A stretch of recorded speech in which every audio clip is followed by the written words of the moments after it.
Welcome back to another podcast. Welcome back to the True Brothers. We were gone for a little bit, and now we're back. Some technical difficulties. Yeah, a lot of losing storage, not having enough storage, and then getting enough storage and then losing it, and then back and forth with that. But Still haven't figured it out, but yeah, we're just going to do a video. We're going to try to knock this down. We're going to aim for 20 minutes and see what happens to that. But we're going to do a couple things in this video.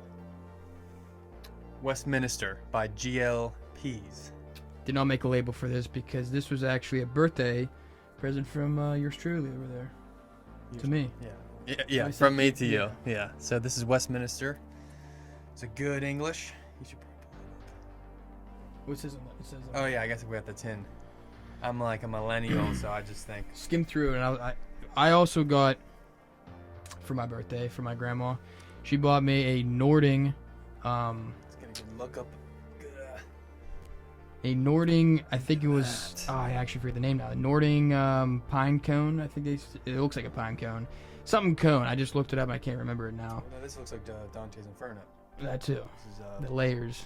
yeah, the layers But of these metal. are thing cool about the Nordings. At the top, you have Satan burning in the middle, Yeah. inside the pipe. Right here. Running like a- But this.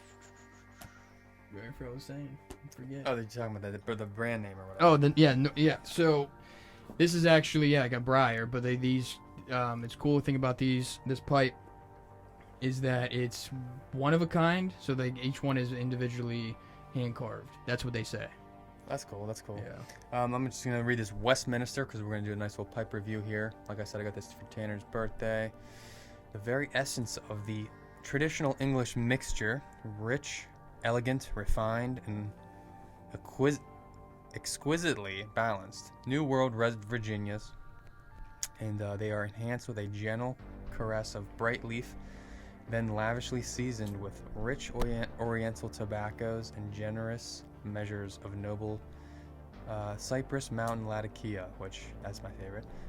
Westminster is a full, satisfying mixture with layers of flavor to delight the senses as it develops in the bowl. Perfect everyday smoke. And I've only had this once or twice since we got it. And my favorite pipe tobacco is Old English or Heavy English? Heavy English by Sutliff. And this tastes pretty similar. But as of right now, it can't beat it, but it's up there with good. It's just a good English. Yeah, it's not bad for what I've tasted so far. I don't know. It already hits me in the tongue. It must be very. You already light up? Yeah. Okay, where's the I'm light? gonna- All right, yeah, here. right there. And we're setting our palette with a the other part of this video is a Medovukha Ancient Rus Mead. We did the video about a year ago on Check it making out. this, and basically it's a Ukrainian Russian mead that we made, and so I got that here. I'm just gonna run through that real quick as we take a sip. How about we take a sip first? Cheers. Cheers.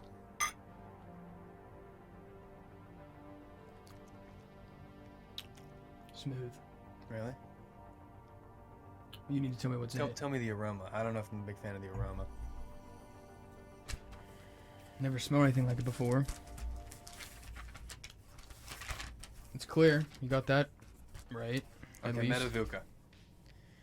Basically, I used Kvaik Voss, which is a yeast. European yeast strain, and it's an ale yeast. So I think it's. Do you taste like a carbonation almost? Yeah, it's on the smoother side, but I feel like there's a little hit. Is there ginger in here? No, actually, Okay. there's a little bit, a pinch of cinnamon and nutmeg. Added that in the conditioning phase, and you can add hops, and I did not, which probably should have. I plan on doing something similar to this again, but I'll probably do the hops. But basically, use spring water, honey, 1 tea bag, and I mean, this is about as basic as it gets, actually. It's simple, and there's nothing In crazy a way, going it's on with almost it. like a very light metheglin, which is a traditional mead with some spices added. So that's sort of just what this is. Let's try another sip. Mm. Yeah. So. It's not bad. This tobacco though, not really Doesn't sure. matter. Yeah. I'm not really so far not a fan. But you don't like English though. Yeah, Englishes are hard, but there are a few that I do like.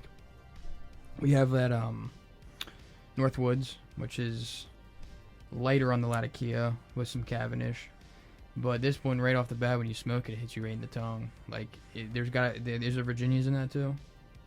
Yeah. If there's I feel like if there's too much Virginias in it, my tongue, it's like I drank something sour. Like I feel it on my tongue a lot.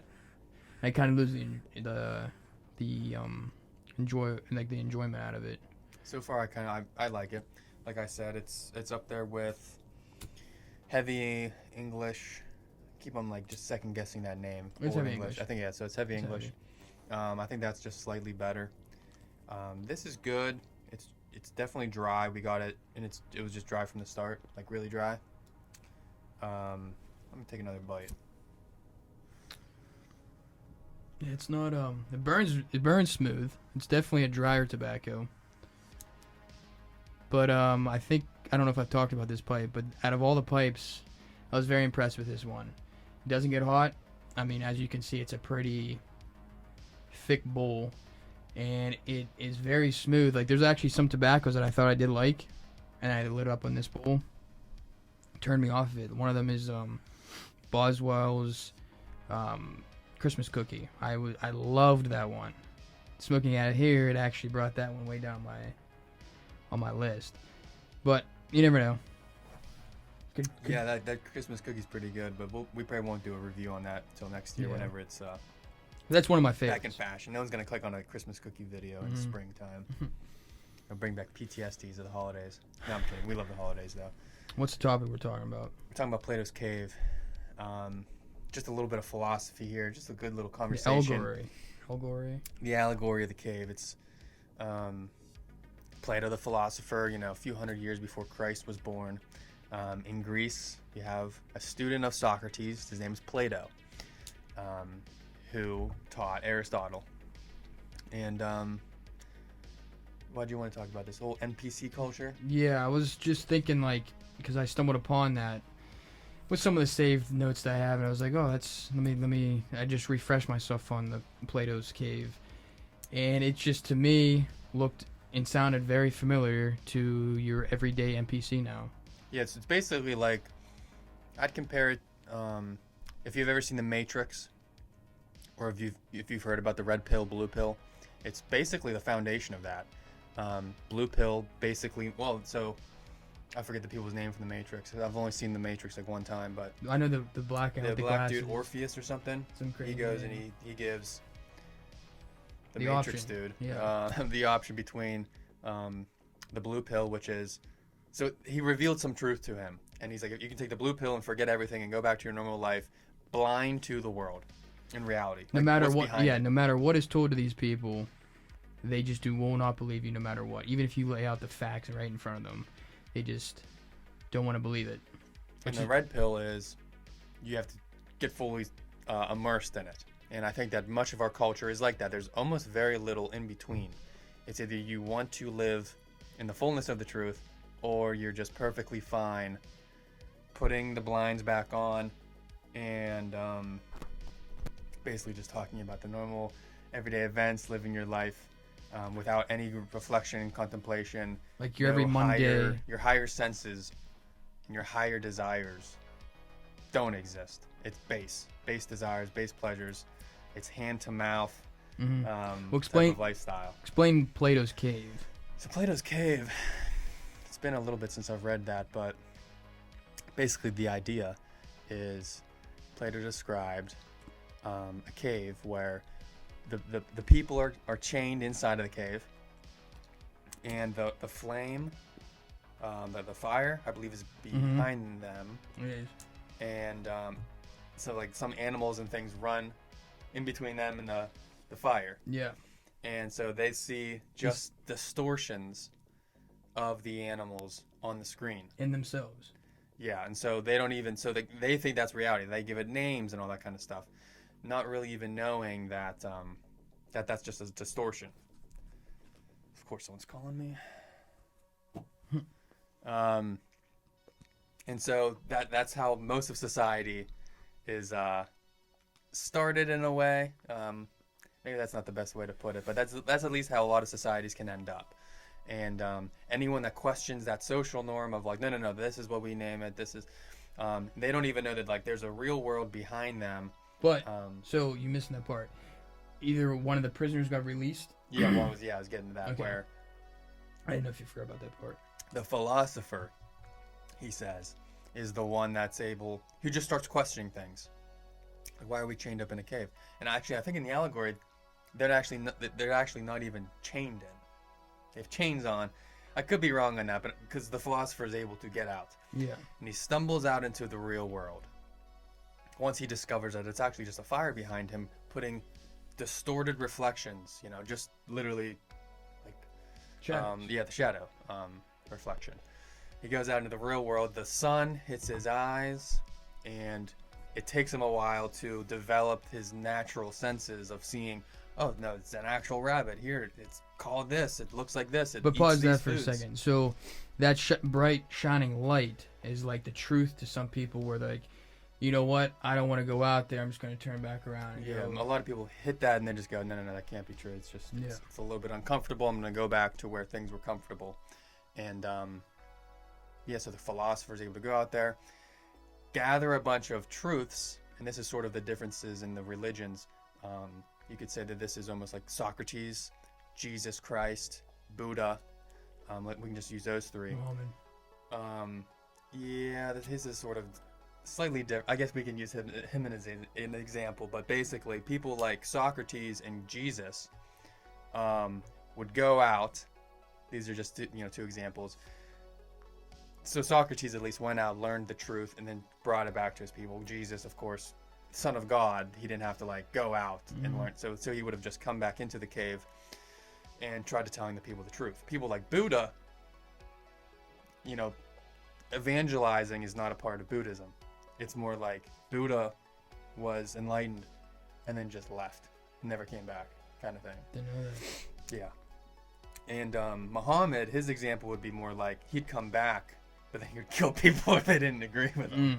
So the Socrates and the Christ figure go back and they try to convince people of the truth, and then they end up being killed by those people and converting some people and becoming martyrs in the process. But basically, you come back into the cave, and the two times that our eyes are screwed up in life is going into the light and then going back into the darkness, where you see nothing. You can't hardly even see what these guys are looking at. Like if you were out in the sun and you walk into your house, you just see everything's black. So it's the same process, and people in the community have been in there and their eyes have already adjusted to this, so they come back in. They see you come in, you're stumbling around, you don't know anything.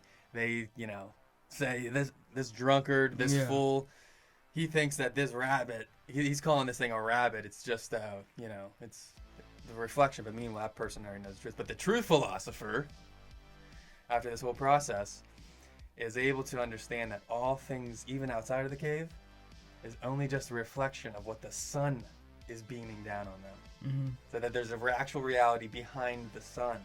And that's even that's way deeper.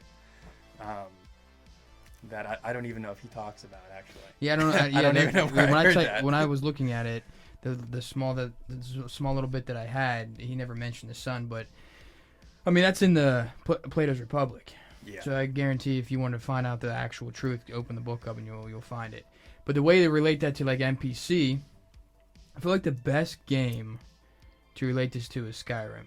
So like if you've ever played that game, you're the Dragonborn, and you're jumping from city to city to city. And what do they usually say? Like when you go into like one of the cities, they're like, "Did you hear of?"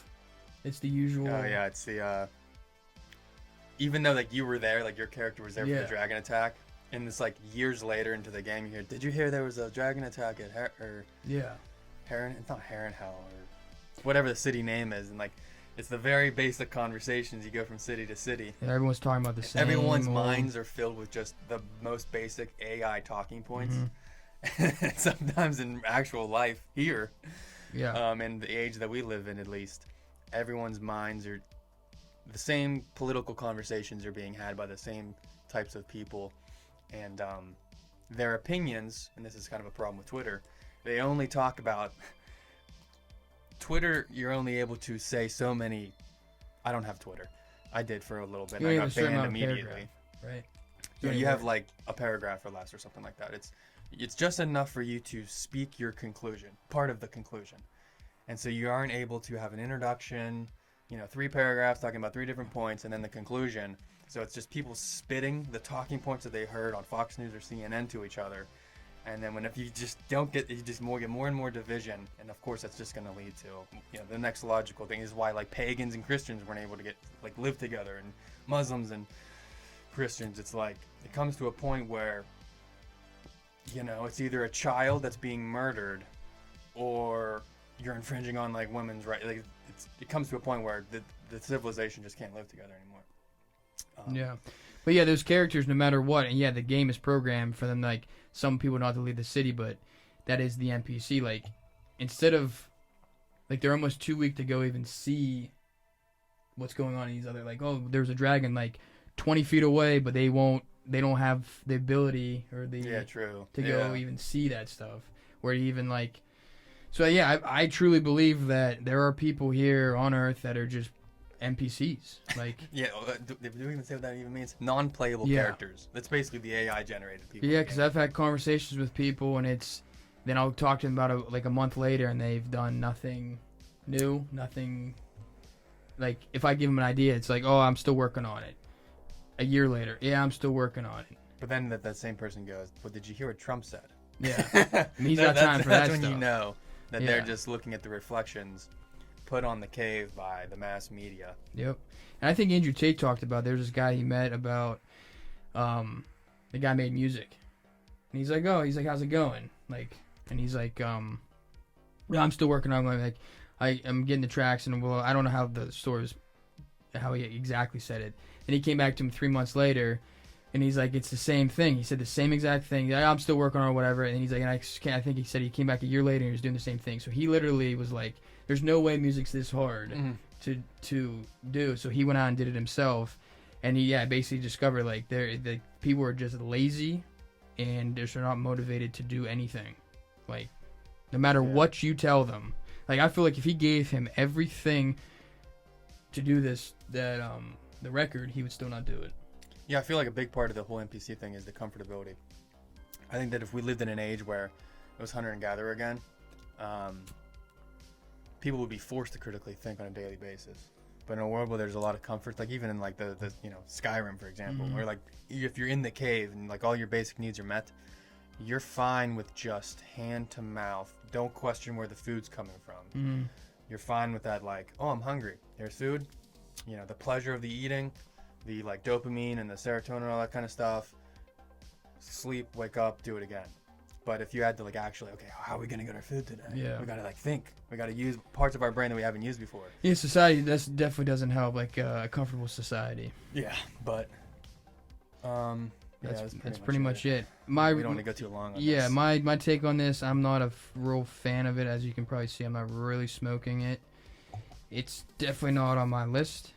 Good mead too, also. Yeah, it's pretty basic mead, kind of light, a little bit of carbonation. I think it's because it's an ale yeast, but just a little bit of mead, pipes, and philosophy, like we like to do on this channel. The weather's getting nice, so I look forward to some more videos from us. Yeah, our outdoor stuff will definitely be taken off, and hunting season's for turkeys about in a month, so. We'll be back out in the woods. Hopefully posting a lot more once we figure out this tech thing. Yeah. But peace. Well, follow us on Instagram and all that crap. Like, comment, subscribe. Smash that like button. And we'll see you in the next video. Peace. Peace.